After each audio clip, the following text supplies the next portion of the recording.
Vivi, vamos lá. Como as entidades com as quais vocês trabalham veem essa fusão de práticas espirituais? Ou seja, uma fusão, de certa forma, era esperada. Tá, eu li errado aqui. Ou seja, essa fusão, de certa forma, era esperada ou planejada pela espiritualidade? Então, Vivi, é um pouquinho dos dois, tá? O que que acontece? Eu vou ter que explicar um pouquinho da minha jornada para vocês.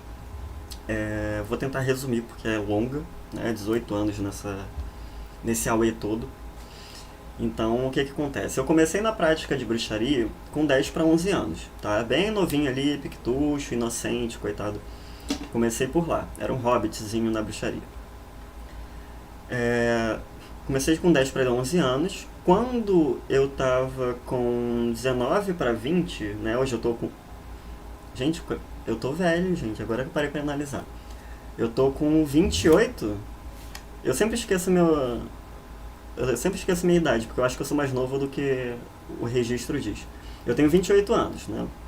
Então, assim, quando eu tava com 20 para 21, melhor, antes, foi no período de 2011, eu tava com 17 ou 18 anos, porque eu faço aniversário no meio do ano, então sempre vou falar as duas datas.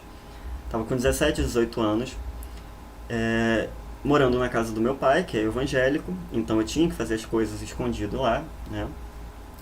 E eu tive um auxílio de amigos que eu fiz numa loja de matriz afro, né? Uma loja de umbanda, candomblé, lá no município de Belford Roxo. Se algum dia esse vídeo chegar para eles, um beijo para Jussara, para André, para Humberto, para todo mundo que me ajudou lá na época. E foi onde eu comecei a ter o estudo sobre magia afro, né, com base de umbanda e candomblé, e magia cigana, tá? Por causa da minha mãe cigana, a Jussara, o Idan Orábia, né, que começou a me ensinar lá na época. Então eu sempre ia ali, tinha um intervalo vago na escola, eu dava um pulo lá, aprendia, a gente debatia sobre algumas coisas, trocava algumas práticas, né? E ali eu comecei a ter o contato. Em algum momento ali, em 2011, quando eu estava 17, 18 anos, eu tive a minha primeira questão de incorporação, né? Eu quase incorporei ele na hora, né? Esses amigos meus são sacerdotes dessas religiões, e eu estava ali na presença de dois deles, né? Que trancaram ali o processo de incorporação, porque não era um lugar para mim, né? Não era um lugar para eu fazer isso e não era o horário certo para mim. Mais ou menos em 2013, 2014, final de 2013 eu acho, né, com 19 para 20 anos, eu já tinha ali um trabalho indireto com as minhas entidades, tá? De Umbanda, de Quimbanda, seja lá de onde elas vierem. Já tinha um trabalho ali com o Exu, povo cigano, não tinha altar formado, porque morava na casa de parentes meus, então eu não podia, para não... Né, você tá na casa dos outros, você tem que respeitar a regra. E as entidades começaram a me cobrar, né, para desenvolver a prática da incorporação, né, e eu deveria procurar um centro, porque a minha base de bruxaria até então, até aquele momento, ela não me dava assistência para lidar com a parte necromante. Então eu precisava de um templo que lidasse com a necromancia, né? Para quem não sabe o que é necromancia, tem um vídeo aqui no canal, né? Tem os cortes de live sobre necromancia, onde eu vou explicar a respeito, tá? Mas se vocês esperam ver processo de zumbificação, como é que ressuscita morto, vocês estão no lugar errado, tá? Melhor ir para um joguinho de RPG, que aí funciona melhor. Então eu tive que entrar ali, né? Fui atrás de um centro kardecista, não rolou muito, né? Por causa do modo como eles trataram o meu Exu Caveira, que apareceu ali. Não na incorporação, mas eles viram. Se vocês quiserem saber mais de detalhes sobre isso, eu posso fazer um vídeo só sobre a questão de como foi essa jornada, para vocês entenderem o porquê que o Covil tem algumas coisas, né? Porque ele é muito reflexo das coisas que eu aprendi e pratiquei. E naquele mesmo tempo ali eu comecei a frequentar um terreiro de Umbanda, Centro Espírita Ogum Rompimato, né, no bairro de Cavalcante, aqui no Rio. Um beijo pra mãe Denise, pra mãe Regiane, pra Gica, todo mundo lá do terreiro. Foram mega receptivos na época. E eu fiz um acordo com a mãe de santo, né, com a minha Yelo Orixá, sobre a minha prática lá dentro, né? Eu deixei claro que eu não me tornaria um bandista, né, que eu sou bruxo, que a intenção ali era o desenvolvimento da prática de incorporação para poder ter um trabalho mais efetivo com as minhas entidades, porque eu não tenho uma clara audiência muito boa, né, para identificar ali tudo que eles têm para passar. Então eu precisava do processo de incorporação. Deixei tudo explicado, nós entramos no consenso, né, e já ficou pré-acordado que em algum momento eu sairia do terreiro. Acabou que eu não saí voluntariamente porque eu quis, mas porque o Covil foi fundado, né, no ano de 2016, 2017. E as práticas começaram a coincidir com um dia de sessão lá no meu terreiro. Então eu tive que parar de ir. Mas depois eu conversei com a mãe de santo, com a mãe pequena, com a minha mãe cigana, né? Sobre o que elas achavam dessa ideia, já que é o ramo delas, essa parte necromante. O que elas achavam sobre a questão do trabalho que eu estava montando, e todas elas deram aval, deram ok, né? Referente à minha conduta dentro lá da convivência com elas e a minha conduta dentro da prática mágica. Tá? Então, vou responder agora. Enrolei pra caramba, mas é porque sempre tem um contexto. Então, foi uma questão das entidades ou foi nossa?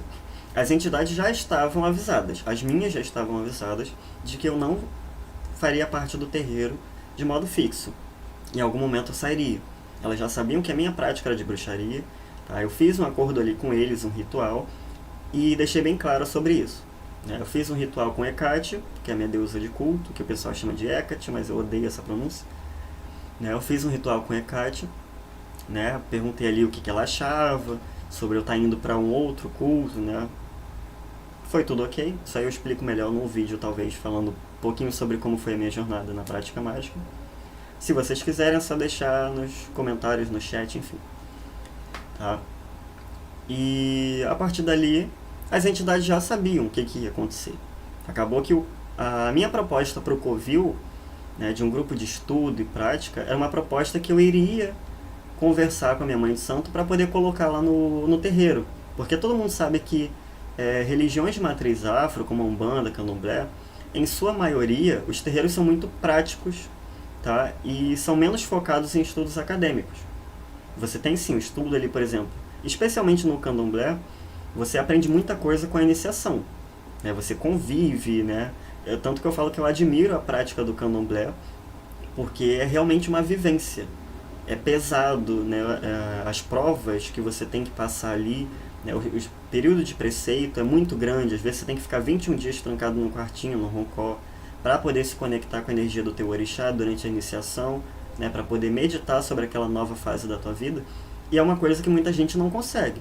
Tá? Você pode pegar aí, sei lá, 90% dos praticantes de outras vertentes de magia, provavelmente, que são mais liberais, mais tranquilinhas, provavelmente eles não vão aguentar nem 5 dias ali sem Wi-Fi, sem nada, dentro de um roncó, dentro de um templo. Então, voltando à raiz, que eu perdi o fio aqui um pouquinho. Então as entidades já sabiam o que ia acontecer, o projeto inicial era para o terreiro. Acabou que rolou essa proposta com os meus amigos e nós começamos o nosso grupo. Coincidentemente, ou não, as práticas ali eram semanais, então era muita prática no início. Eu comecei a ficar até estressado na época, porque era só trabalho, magia, trabalho, magia, trabalho, magia, não tinha período para descansar. Tá? Então tinha a sessão necromante, começou o trabalho ali com o Exu Caveira, com a minha Padilha da Calunga, que vinham para dar aconselhamentos, para fazer passes energéticos, limpeza energética. E com o tempo a gente foi chegando num acordo. Tá? Por isso que a gente mantém alguns elementos de prática. Não é que, por exemplo, você trabalha a Wicca. Geralmente na Wicca você não vai ver ali o pedido para você fazer uma quartinha, um assentamento, não como é conhecido dentro das vertentes de matriz afro. Tá? Mas isso faz parte da prática desses espíritos. Então, assim, eu não posso pedir que eles trabalhem totalmente no meu molde de bruxaria. Por mais que eles sejam mega adaptáveis, por exemplo, quem trabalha com Exu sabe que Exu se adapta pra caramba. O povo cigano é muito adaptável à questão mágica. Independente da tua vertente, eles vão dar um jeito de adaptar a vertente do médium, tá? Para poder ali ambos falarem a mesma língua. Então, assim, eu precisei deixar alguns elementos típicos da prática deles, porque eles foram iniciados nesse meio, tá? Eles têm esse entendimento, e não adianta você pegar um pintor que é acostumado, é doutrinado a pintar em tela com pincel, tá? Ele sabe trabalhar desse jeito, e do nada você pegar e falar, olha, você vai riscar chão de chapisco, chão de asfalto com colher. Tá? Os trabalhos iniciais não vão ficar bons. Em algum momento eles vão conseguir sim, né? Esse pintor ele vai conseguir trabalhar com as ferramentas que ele tem.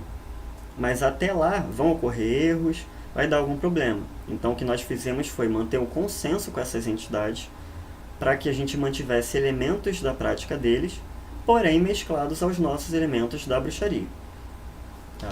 O que não é muito difícil não, porque a bruxaria é muito adaptável. Então a gente consegue chegar num consenso sim. Eu não sei se eu respondi a tua pergunta direito, Fox. Caso não, deixa pode deixar a pergunta mais explicitada ali, mais detalhada, que aí eu respondo pra você. Se quiserem outro vídeo sobre alguma temática que foi falada, que é o aprofundamento, por exemplo, vocês querem saber sobre algum tipo de trabalho da necromancia, vê o vídeo que tem aqui no canal sobre necromancia. Se vocês ainda tiverem dúvida, pode colocar nos comentários que a gente vai ver e depois vai fazer um vídeo mais detalhado sobre aquilo que foi perguntado, tá? O que mais, gente? Poderia explicar o porquê o Covil não pode ser considerado uma religião? Posso explicar sim. Deixa eu acender meu outro combustível aqui. Gente, é domingo de noite, pra quem não tá trabalhando, eu espero que vocês estejam relaxando bem aí em casa. E não se esqueçam das suas doutrinas espirituais. Vamos lá, por que o Covil não é considerado uma religião? Tá? A religião, ela tem a dogmática dela, né? Ela tem um conjunto de regras, uma caixinha, do qual ela tem especialmente o que é certo e errado. Tá? Ela tem o certo e errado de modo um pouco fixo. Então, por exemplo, você, dentro de uma vertente de bruxaria, você vai fazer ali naquele coven o altar de um jeito. Tá? Digamos que ela é uma religião. Ela vai te dizer que o altar tem que ser feito desse jeito, que o contato é feito desse jeito, e que as outras maneiras provavelmente ou estão erradas ou não são viáveis. Ok? Ela não vai ser tão adaptável assim. Ela se adapta conforme a necessidade, e não a questão pessoal do praticante. Tá? Ela tem uma volatilidade menor, ela é mais fixa. E a religião, ela vai pregar para você um código de conduta sobre como a espiritualidade é, tá? Ela dificilmente vai te dar uma margem para pode ser e pode não ser. Dificilmente ela vai te dar um talvez. Geralmente ela já é feita para te dar um sim e um não. Por isso que muitas pessoas que estão introduzidas em religiões, elas não compreendem a própria religião. Porque ela não é feita para pensar. Ela é feita para você seguir o sim, o certo e errado, o sim e o não já estão dados ali. Então a religião ela vai te falar sobre o mundo lá fora, sobre o mundo espiritual e como ele tem que ser seguido. Ela vai te dar um código de conduta. Tá? Ela obriga você a ter o foco e uma devoção a um princípio criador, a uma divindade, a algum ser. Tá? E o trabalho devocional, né? Como a missa, o culto, a gira, é um trabalho devocional que você tem que estar ali periodicamente. O Covil, ele tem algumas bases parecidas, porém, o que diferencia muita gente de uma religião é que eu não vou ditar para vocês qual é o código moral ou ético, né, que vocês vão levar para fora. A gente não dita isso. Tá? O que a gente dita é uma estrutura de crenças que a gente entende, porque a gente só pode explicar pelo que a gente entende. Eu não posso abordar um outro assunto e tentar explicar, por exemplo, sobre a ótica da religião na Jamaica, que eu nem sei qual é o nome, tá? Mas sei que tem uma religião lá. Né? Eu não posso explicar sobre aquela ótica. Então a gente vai explicar pela ótica do que a gente compreende. Tá? A gente vai ter ali o processo de desmistificação que eu vou falar daqui a pouco. Mas a tua conduta do lado de fora é tua. Entendeu? Se você quer ser um imbecil do lado de fora, você pode ser. sobre a nossa ótica, você pode ser um imbecil. Se aquilo ali não fere certos códigos legislativos, certos códigos de questão humanitária, a gente releva, tá bom? Então, assim, vou dar um exemplo. A gente não vai dizer que você está aqui no Covil, mas do lado de fora, na sua casa, na sua prática, você quer praticar uma questão shintoísta. Tá? Você tem uma cosmovisão muito próxima ao shintoísmo. Ok? Que é uma religião típica, não lembro se é do Japão ou da China. Tá? Quem souber pode corrigir aí no chat. Então eu não vou dizer que ela está errada. Eu não vou dizer que a outra está errada. Entendeu? Que você não pode... Quando você está numa religião, é somente aquela religião. É por isso que muita gente fala, citando a Wicca, por exemplo. A Wicca, ela é uma religião. Ela tem um dogma, ela tem um preceito, ela tem uma conduta ali, ela tem os seus pontos focais. O Covil, ele pode ser alterado de acordo com o tempo. Tá? Ele tem os 3 círculos ali deles, mas eu não vou te dar conduta moral. Tá? Eu não vou te dar uma ética para você seguir do lado de fora. Não pode usar roupa curta, né, para mulher. A gente não tem isso. Ela vai usar o que ela quer, dentro da concepção de realidade dela, se é viável ou não. Tá? Não interessa se você vai cortar o cabelo, se você vai trabalhar no sábado, entendeu? Toda religião tem essa retenção ali do adepto dentro dessa caixinha. É por isso que a gente geralmente pergunta, você quer uma espiritualidade ou você quer uma religião? Porque a religião, ela vai te dar a caixinha, tá? Ela é daquele jeito. Se você é vegano, não seja candomblecista, porque o sacrifício animal, ele faz parte do candomblé por um motivo. Ele tem uma validade ali. Não é porque você é vegano e você é contra o abate animal, até mesmo para consumo, que você vai entrar no terreiro e o pai de santo vai falar, não, beleza, a partir de hoje a gente vai fazer matança com brócolis. Entendeu? Não vai rolar. Então o Covil, ele não pode ser considerado uma religião por causa disso. Tá? Vamos lá aqui. Olha o Max se metendo nas minhas pronúncias. Onde fica o local? Cheguei há pouco tempo. O local do Covil, né? Então, o nosso templo físico, né, o nosso local físico, ele fica no bairro de Prados Verdes, tá? Que é um bairro do município de Nova Iguaçu, interior de Nova Iguaçu, no Rio de Janeiro. Para quem conhece, a gente fala Nova Iguaçu, o pessoal pensa lá em Top Shop, aquela parte mais urbana, não é não, tá? É mais próximo de Campo Grande e bem próximo de Seropédica, do lado. Tá? Antigamente aqui era o município de Seropédica. Atualmente o nosso local é nesse bairro, porém por enquanto a gente não está aberto à visitação, tá? Para público externo. Para nossos amigos, assim, que são praticantes e tudo mais, eles vêm, participam das sessões, né? A gente pode programar alguma coisa, mas para público, para aula, por enquanto a gente não está aberto. Quem tiver interesse em ter alguma aula do Covil, quiser participar de algum workshop, algum curso, a gente tem vários projetos que a gente vai botar em andamento, tá? Provavelmente agora vai ser mais impulsionado por causa do YouTube, já que a gente abriu oficialmente o canal.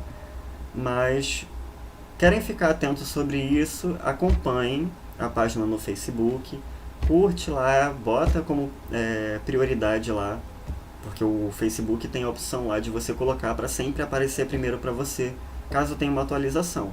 Então a gente vai sempre deixar por lá, ou você entra em contato através do nosso chat na página do facebook.com/Covil das Bruxas, tá? Vocês podem entrar por lá e mandar uma mensagem no chat da página, tá? No bate-papo da página, dizendo que tem interesse, alguma coisa assim, que a gente vai deixar listado lá, como já tem, acho que tem mais 20 pessoas lá que já estão listadas, e quando a gente lançar essas atividades para o público, a gente vai avisar todo mundo que está listado lá como interessado, ok? A gente vai ter esses cursinhos, vai ter workshop, vai ter vários projetos, ali, palestras em outros locais, online também, e provavelmente a gente vai fazer algumas reuniões a público, tá? Provavelmente o local vai ser na Quinta da Boa Vista, porque estruturalmente ele é muito melhor, mas se alguém tiver algum outro local que seja parecido, tenha a mesma liberdade, né? a mesma segurança que a Quinta da Boa Vista tem, pode indicar pra gente que a gente dá uma analisada para ver o que pode fazer.